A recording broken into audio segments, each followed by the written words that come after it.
The Seahawks officially have a 9-player draft class for the 2022 NFL Draft. We're going to be breaking down the 9 players the Seahawks brought in and some general thoughts from the 2022 NFL Draft on our latest installment of Locked On Seahawks.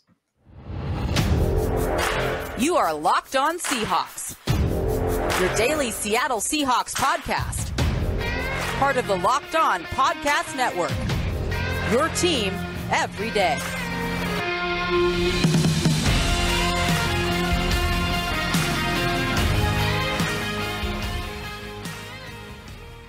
Greetings, 12. This is Corbin Smith, your host for Locked On Seahawks. Joining me for our latest Monday episode, my co-host in crime, Rob Rang. Thanks for making Locked On Seahawks your first listen 5 days a week. Hopefully everybody's coming down smoothly from draft week. Man, what a fun 3 days that was. I know, Rob, for you and I, it was a grind going through the draft season. You're wrapping up your coverage from a league-wide standpoint, but soon all of that chaos is going to be over. We're going to be able to start transitioning to OTAs and mini camps. Then training camp will be here before you know it. But we're going to start taking a close look at Seattle's draft class as a whole today, some of our observations from how the draft played out for the Seahawks, and we'll be having some Monday superlatives checking out this latest draft class. As always, thanks for making Locked On Seahawks your first listen 5 days a week. Today's episode is brought to you by BetOnline. BetOnline has you covered this season with more props, odds, and lines than ever before. BetOnline, where the game starts. Now for your lead story here on Locked On Seahawks. After months of anticipation, the Seahawks were going into the 2022 NFL Draft with the most draft capital that they had in a long time. Their first top 10 pick since 2010. 4 selections in the top 72 picks. And just looking at the players that the Seahawks picked, Rob, yes, maybe wasn't the sexiest draft that we've ever seen in terms of getting a bunch of offensive linemen, pass rushers, corners, no quarterback. But it feels like with the draft capital the Seahawks had, they really attacked major needs on both sides of the ball and knocked this one out of the park. I 100% agree with you, Corbin. I thought this was the best draft class the Seahawks have had in a long, long time, maybe even going all the way back to those 2010, 2011, 2012 draft classes that really put this franchise on the fast track to a Super Bowl. They just rebuilt the offensive line first and foremost, and we'll break down all of these prospects, of course, as we go. But I just love the fact that Seattle kind of double-dipped at tackle, double-dipped to edge rusher, cornerback, and wide receiver. They checked in all of the boxes that they needed to do. And I stress needed to because I did not believe that quarterback was a needed position considering what they already got back in the Russell Wilson trade with Drew Lock. So you just look at all the talent there, the fact that you got the best player arguably on the offensive side of the ball this past season with a Doak Walker Award winner and Kenneth Walker. You got the Jim Thorpe Award winner, of course, and Kobe Bryant. You got some terrific talent. You got arguably the most explosive athlete ever tested in the history of the combine in Tariq Woolen in the 5th round. I mean, and oh, by the way, you got the best pass blocking left tackle in the draft at number 9 overall. To me, it wasn't just so much, Corbin, that the fact that the Seahawks got a lot of really good football players. I was stunned that we did not see very many trades. We did not see very many, and I don't want to call them reaches. I always kind of struggle with that word when it comes to the draft because every NFL team has their own reason why they make the selections that they do.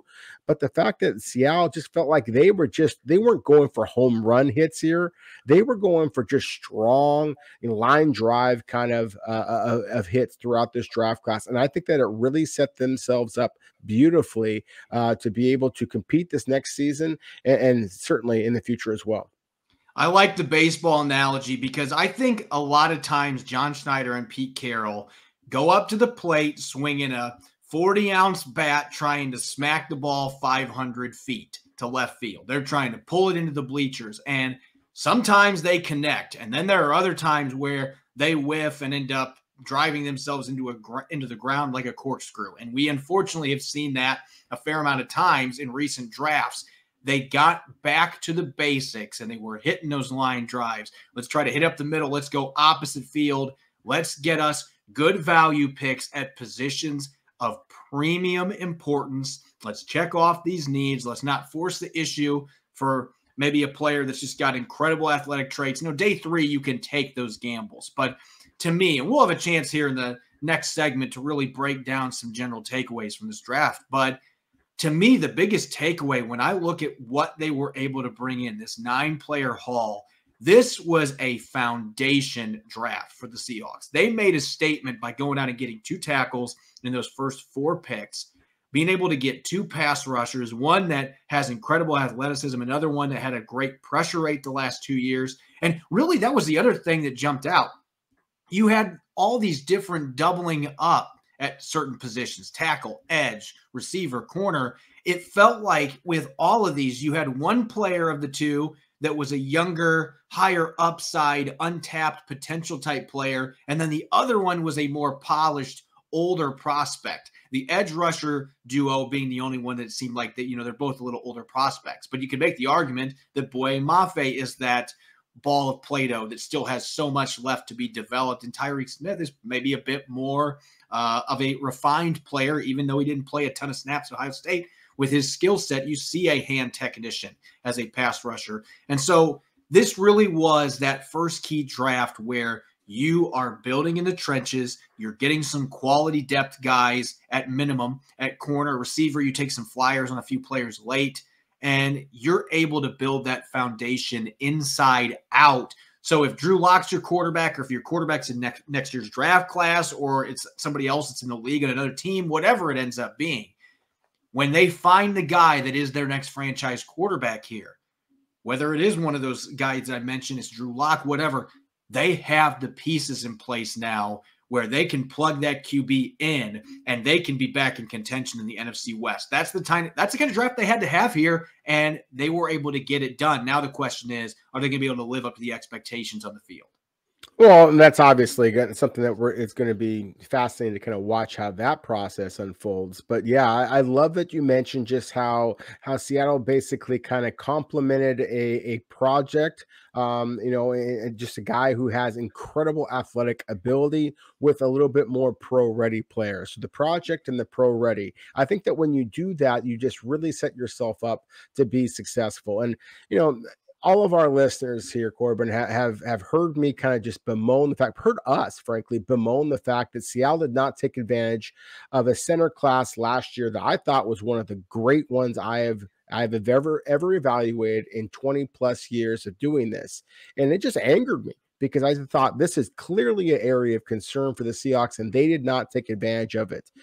At the same time, we talked about over and over again how this class was just so loaded at edge rusher, so loaded at cornerback, at wide receiver, and the offensive tackles were really good, especially at the top. And that was the positions that Seattle prioritized. You didn't see them go for the tight ends. You didn't see them go for, multiple picks at whether it be quarterback or running back or some of the other classes out there, positional groups out there that just didn't have a great deal of talent. I mean, I thought the Seattle might have gone with a linebacker, but at the same time, that was one of the things that Pete Carroll kind of talked about, that he felt very, very comfortable with his team's linebacking core. So again, I thought that this was a perfect marriage of Seattle recognizing their own areas of concern and then the areas of strength in this year's draft class, and blending those two together to give them, again, one of the best draft classes, I think, not only in Seattle's history of Pete Carroll and John Schneider, the 13 years that they've been operating Seattle's drafts,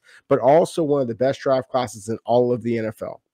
We're going to have more of an opportunity here in a moment to continue digging in some general thoughts. Obviously, a much different draft than we have ever seen John Schneider and Pete Carroll have at the helm. And I guess when you go 7-10, you have to make changes to how you do things. And it really felt like these two and the entire scouting department, that they came in with a renewed purpose. You've got that renewed energy. You have the draft picks, and they went out and executed. Now we got to see what the players look like on the field, but that's the real fun. You've got your draft class now. Let's see what the coaching staff can do with them, and that's going to make the next several weeks interesting as we really dive in deep with these prospects. BetOnline.net is your number one source for all your betting, stats, and sports informational needs. Find all the latest sports developments, league reviews, and news, including this year's basketball playoffs and the start of the Major League Baseball season. BetOnline is your continued source for all your sports and wagering informational needs. From live betting to the playoffs, esports, and more, head to the website today or use your mobile device to learn more about the trends in action. BetOnline, where the game starts.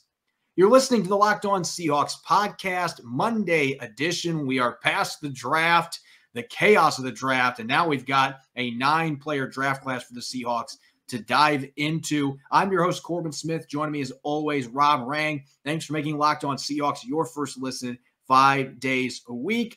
We've just barely scratched the surface now. We had a chance to look at that 9-player draft class, the 9 guys that were selected by the Seahawks, and just in general, the Seahawks taking a little different approach. And I want to expand on that here first as we look into some takeaways from this draft, because as we've mentioned in the past, John Schneider, Pete Carroll typically feels like they're making 4, 5, 6 trades. They're moving all over the draft board. And there's always that curveball. And this is really the big takeaway for me. I felt like John Schneider came out, and we keep using baseball analogies. It's baseball season. Get over it, listeners. But he usually is throwing a curve, but yesterday or this past week, those 3 days of the draft, he was giving a big no signal to everybody in the room that wanted a curveball, and he was throwing the heater. 95 to 100-mile-an-hour fastballs. We are attacking the strike zone. We're going to go get the players that we need, again, to build that foundation. And I'm not picking on some of the picks that John Schneider has made in the past. There have been ones that have worked out. Bruce Irvin, everybody was questioning that pick in 2012.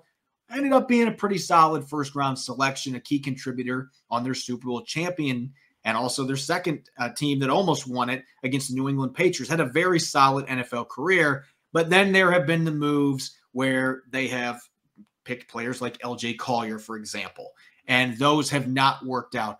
It just didn't feel like there were any of those curveballs in this draft. I guess you could say Kenneth Walker, but I think you and I would both be in agreement, especially with what Pete Carroll said after day 2 about Chris Carson's health.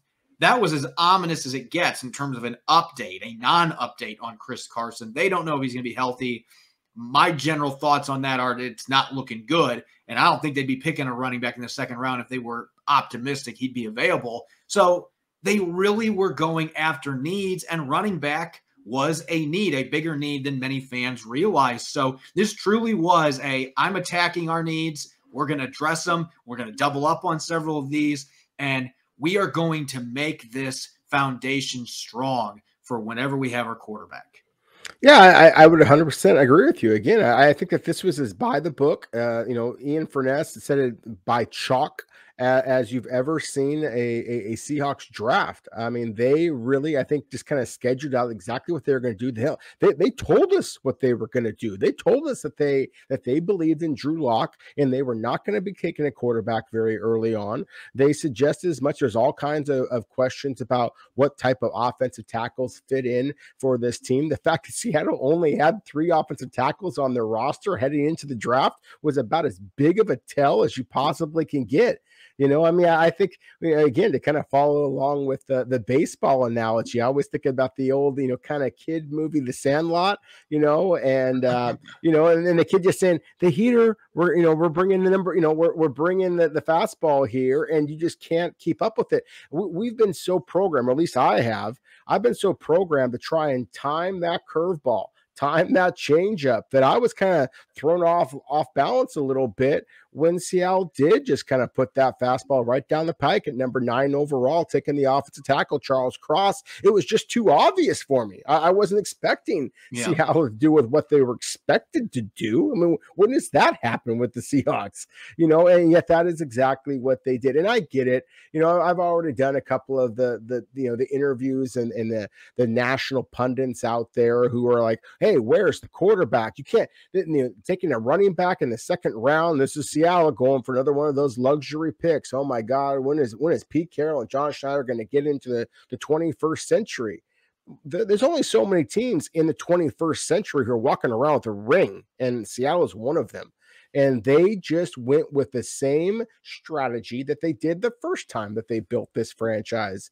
And so, yeah, to me, that would be my biggest takeaway, is that they did kind of go to chalk, go down that blueprint that had already built up a championship caliber house that they had done before. They are looking to build along the line of scrimmage. They are looking for ball hawks in the secondary, and certainly they are looking for difference makers at the running back position, especially because Pete Carroll absolutely wants to run the football. And as you said, in the post draft press conference, with what Pete Carroll and John Schneider kind of alluded to, is they just simply don't know when or if Chris Carson is going to be able to return. So it makes all the sense in the world that they would invest that early pick in arguably the most dynamic runner and one of the most dynamic players in the offensive side of the football in the entire draft. For Kenneth Walker III to be available to Seattle at number 41 overall, yeah, I think that was just too much bang for their buck at that point.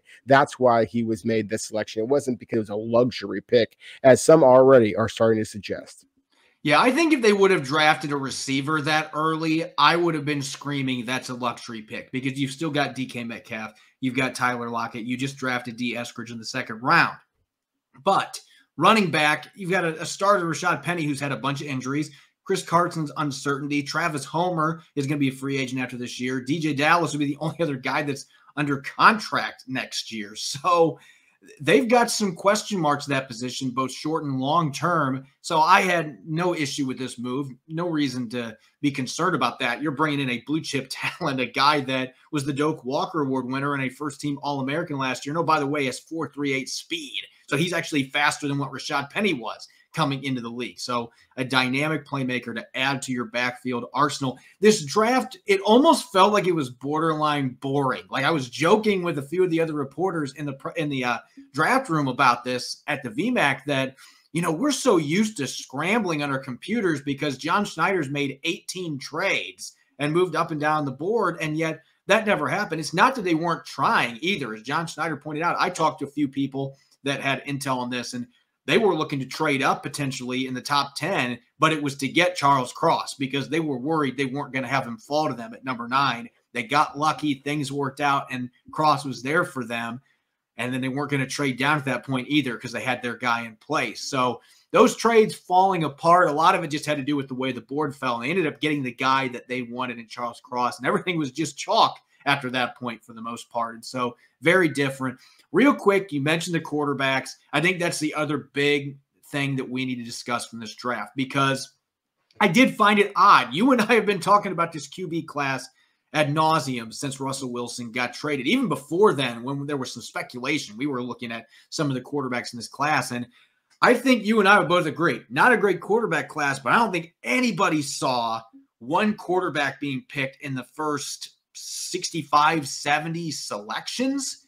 It hadn't happened since the early 2000s that had been a draft like this, where you had a quarterback pick in the first round, and then there's just a huge gap. And Seattle had chances to pick Malik Willis, Desmond Ridder, Sam Howell. Those quarterbacks, they had a chance to pick him at 40, 41, 72. Howell was even there at 109. And John Schneider said, no, I am punting on quarterback. And so I was shocked by it. But then seeing the way the rest of the league was handling, it's clearly evident that even compared to what the experts out there were saying, that the league was down on this quarterback class.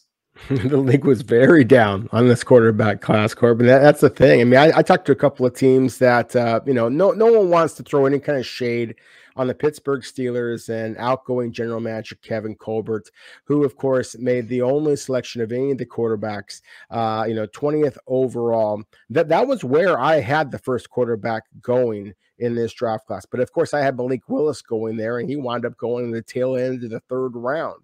I had Kenny Pickett going number 32 overall to the Detroit Lions.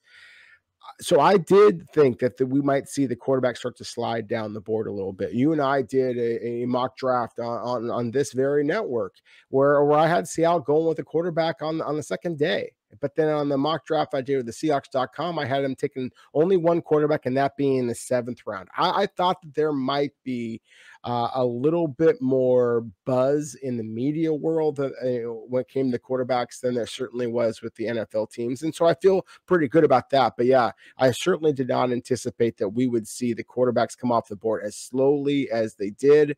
And that would be one of the things that I would stress to anybody out there who is kind of questioning Seattle's strategy here. Is it's not like Seattle passed on the quarterbacks once or twice, and then every other NFL team out there just pounced on them and was kind of laughing behind John Schneider and Pete Carroll's back.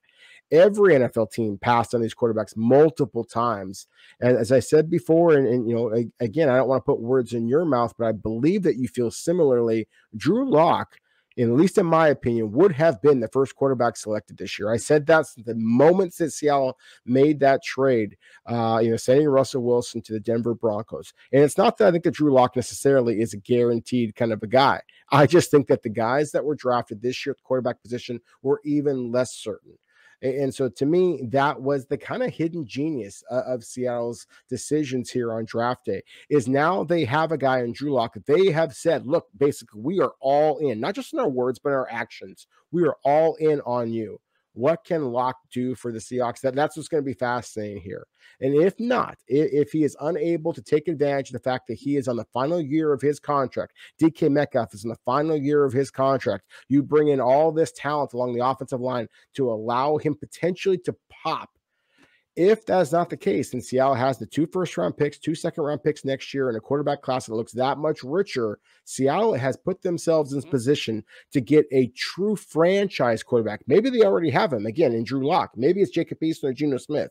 But if not, they are in position to get a quarterback early next year and then have already developed the team around them, rather than doing what the Jacksonville Jaguars and other clubs do, take the quarterback and let him wither away when the rest of the team falls apart. To me, this was the way to build this franchise if you're looking for rings rather than winning in April and all of the draft hubbub kind of stuff. You want to win when it actually counts.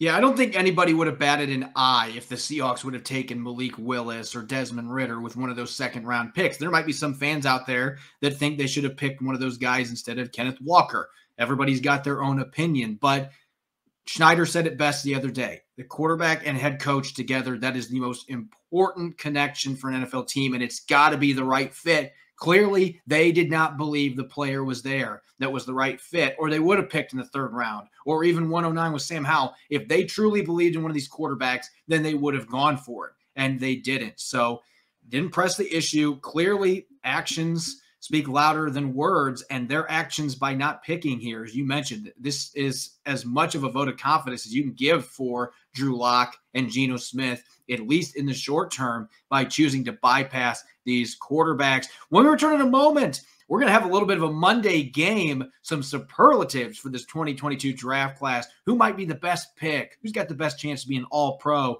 And several other superlatives. Rob and I are going to be sharing our thoughts. Plus, we have a poll out there for fans as well. We'll see what the fans think about this 2022 draft class when we return. If you're like me, we are now into the month of May. Weather's getting nicer outside. Was pretty crappy out today, but that's Seattle weather for you, I suppose. But more time to be outside. It's a real great chance to get in good shape. And Built Bar is there to help you out. 100% chocolate covering all Built Bars. If you haven't tried Built Bar Puffs, they're absolutely delicious. A protein-infused marshmallow, my favorite flavor, banana cream pie. I'll eat 3 or 4 of them in one sitting. Less than 200 calories, less than 5 net carbs, and 17 grams of protein. It's the perfect pre-workout snack, post-workout snack, or if you're like me and you're not trying to destroy your diet, it's a nice snack just to have in the evening. They can have a couple nights a week, no problem. We got amazing flavors in regular Built Bar as well. Peanut butter brownie, orange cream, and salted caramel, among others. They're coming out with new flavors every single month. So check out Built.com to see what they're cooking up for the month of May. Check out Built.com and use the code LOCK15 to get 15% off your next order. That's Built.com. Use the code LOCK15 to get 15% off your next order. You're listening to the Locked On Seahawks podcast, Monday edition. I'm your host, Corbin Smith. Joining me as always, Rob Rang. Thanks for making Locked On Seahawks your first listen 5 days a week. We've got a new 9-player draft class for the Seahawks. There's been a few reported undrafted free agent signings. We don't have any official confirmation on that. We'll be taking a look at some of those names tomorrow, but we won't officially know for a few days until the Seahawks release that list who's going to be there for their rookie minicamp coming up this weekend. Let's dish out some superlatives here, some Monday game action here. We've got 6 categories that we're going to be looking at here, Rob. We've got best draft pick, most likely day one starter, most pressure to reach ceiling, most likely to be an all-pro, diamond in the rough, and wild card. We've also got some fan input on each of these. So without further ado, let's get to it here. First one that we've got, the best draft pick. Our fans were very torn on this one. 60% said Charles Cross.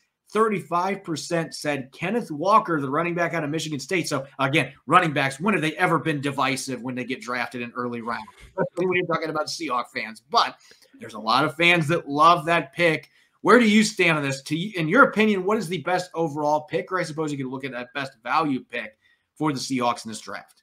Yeah, and that's what I did is I went for the best value pick and the guy who I also believe has a chance to be a day one starter and I think is going to arguably have the best career of all these players, the guy who had the best college and most consistent college career of all these guys, Abraham Lucas, the right tackle from Washington State. I have a great deal of respect for Charles Cross, for Kenneth Walker III, and all of the rest of Seattle's prospects this year. We'll be talking about them as we go. But in my opinion, the best draft pick in terms of what he already is and how safe I feel that selection was, no question about it. In my opinion, it's Abraham Lucas from the Cougs. I've got to go with Charles Cross, and this one's really easy. A top 10 pick. He's a blue chip player. That's what you're expecting, at least at top 10. You're going to have a blue chip player. Best pass protector in college football last year. And I guess this is my viewpoint. He's only 21 years old. He is a couple years younger than Abraham Lucas. He's a great athlete. I just feel like his upside is much higher. So to me, I think both these guys could be long-term starters for the Seahawks, and they've got their bookends covered for the next 5+ years. But I think Cross has the chance to be the best player, and obviously there's a reason they were wanting to trade up to and just ensure that they could get him, is because of his talent level and just the upside that he brings to the table. So I'm going to go with the first overall pick they made at number 9. I'm not going to go with anything crazy, but that's the best pick, in my opinion, for the Seahawks. Next category here, most likely day one starter.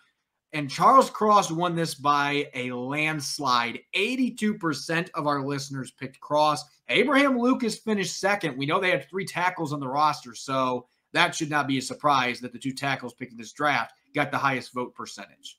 Yeah, and this one I will agree with it. A lot of the same sentiments that you just mentioned a moment ago, as well as our listeners and Seahawks fans everywhere. As you said, 80+ percent of all of the voters went with Charles Cross. And yeah, I think that Charles Cross at number 9 overall, he had damn well better be a day one starter. And so yeah, I think that this one is an easy one. Day one starter, Charles Cross, offensive tackle, Mississippi State.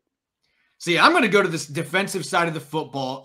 We all agree that Charles Cross is going to be starting day one. If he's not starting on day one, there is something horribly wrong. Or knock on wood, he got injured or something. But he needs to be out there in week 1. He's your number 9 overall pick. I think that there is a day 3 player, though, that is coming into the league very polished. He's played a lot of snaps. Played across from Ahmad Gardner. He was the Jim Thorpe Award winner last year, best defensive back in college football. I don't know that Kobe Bryant has a super high ceiling coming into the league because he does have some athletic limitations, but he's physical. He's a ball hawk. He plays with sound technique. He's played a lot of snaps at the college level. He's a willing tackler. I just have a feeling that Kobe Bryant is going to find his way into the starting lineup for week 1. We don't know if Trey Brown's going to be back healthy at that point, and I will take Kobe Bryant over Artie Burns across from Sidney Jones. And so that's my other pick that I think will be starting week 1. There's a chance that we could see 3 of these guys, maybe even 4 starting if things play out a certain way, and he's one of them that I will be keeping a very close eye on. Next category here, most pressure to reach ceiling. Well, when you're coming out of the Russell Wilson era into a new era, I mean, there's a lot of pressure on these young guys to try to get the Seahawks back into contention. No, there absolutely is. And first off, I just want to say, hey, I respect the bold take there with Kobe Bryant being the day one starter. I think that is a significant prediction there. I'm going to be curious to see if that turns out.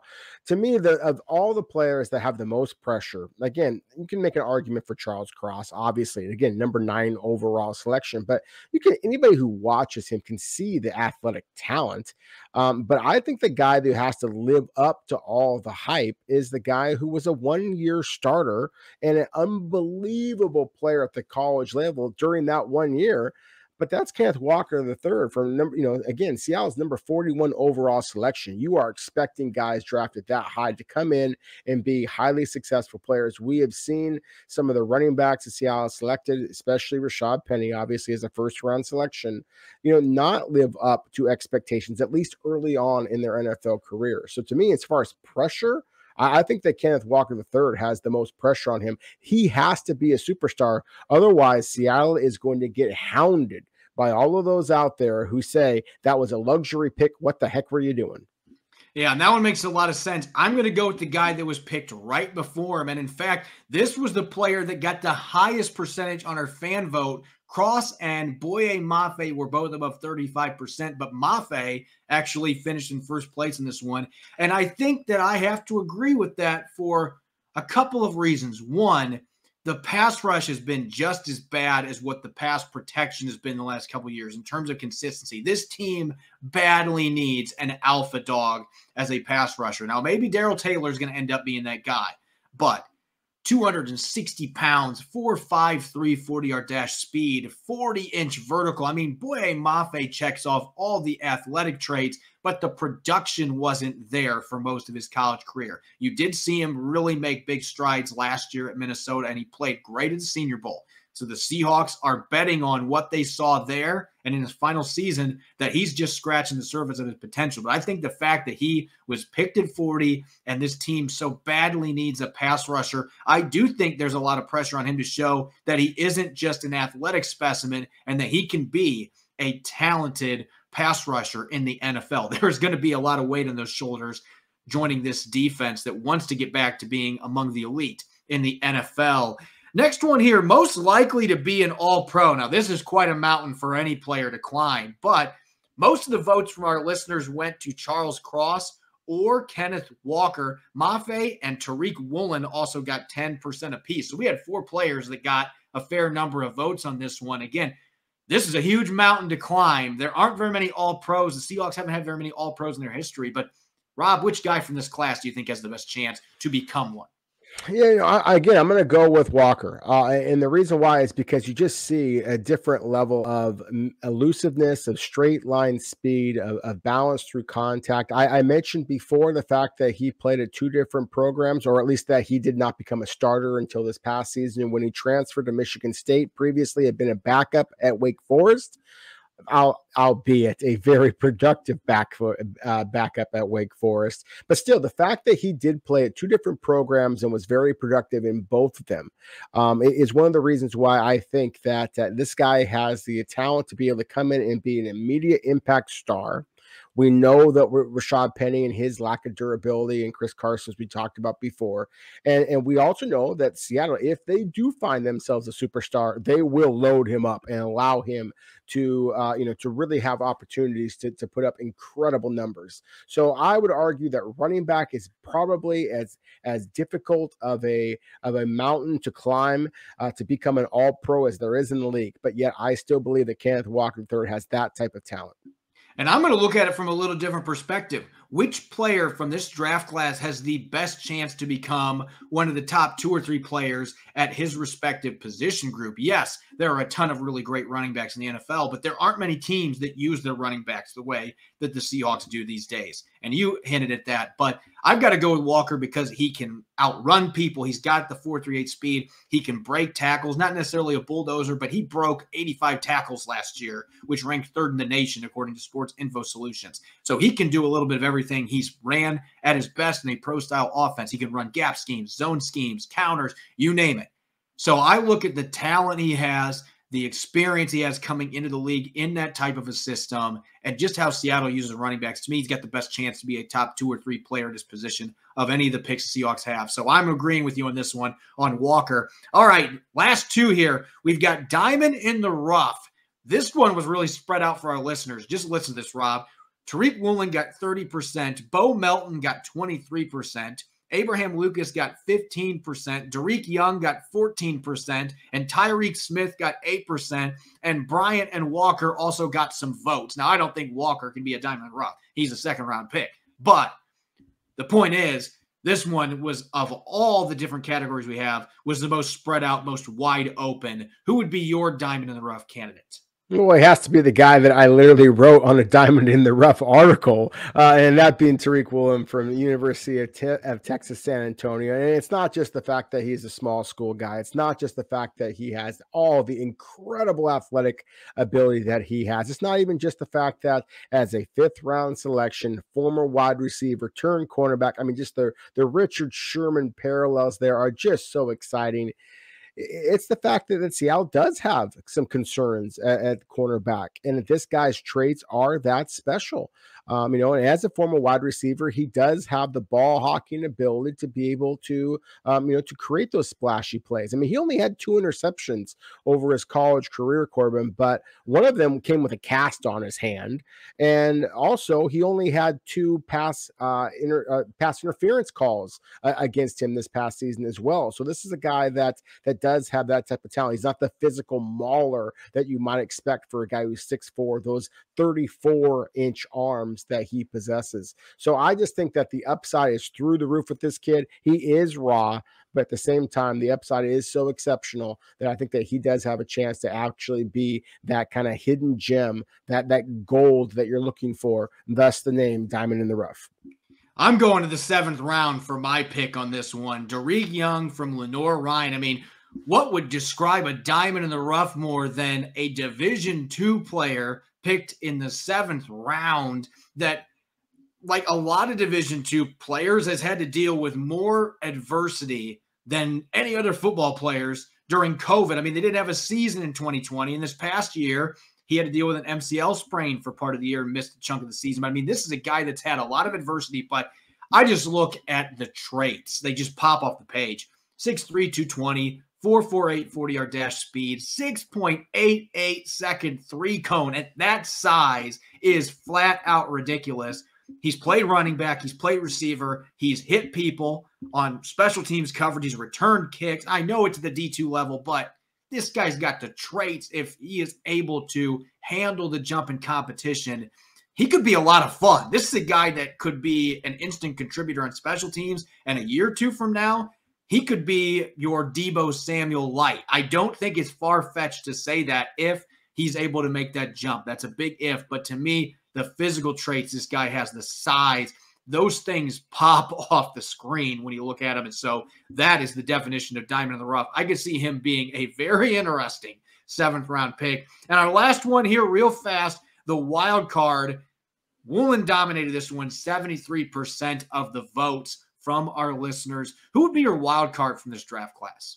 Well, for me, the wild card, I think that you make a really good point with Derek Young before. I mean, I kind of, for those of you watching on YouTube, I just kind of gave the big lifting and flexing kind of a thing because, I mean, my goodness, the guy is just built. We all remember the way that DK Metcalf took off his shirt when he walked in and met Pete Carroll at the combine.